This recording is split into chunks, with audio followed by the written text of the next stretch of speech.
તો કચ્છમાં નમો ભારત રેપિડ ટ્રેનમાં ટેકનિકલ ખામી સર્જાઈ। અમદાવાદથી ભુજ જતી ટ્રેનમાં મોડી રાત્રે ખામી સર્જાઈ।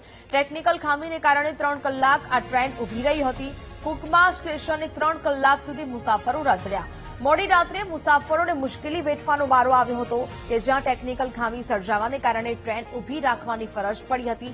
કચ્છમાં નમો ભારત રેપિડ ટ્રેનમાં ટેકનિકલ ખામી સર્જાઈ। સંવાદદાતા અલ્પેશ ફોન લાઈન પર જોડાયા છે। અલ્પેશ, કચ્છમાં નમો ભારત રેપિડ ટ્રેનમાં ટેકનિકલ ખામી સર્જાઈ હતી, શું વિગત? ભુજ અમદાવાદ વચ્ચે દોડતી ઇન્ટરસિટી નમો ભારત રેપિડ ટ્રેન છે તે ગઈકાલે ટેકનિકલ કારણોસર કુકમા નજીક બંધ થઈ હતી।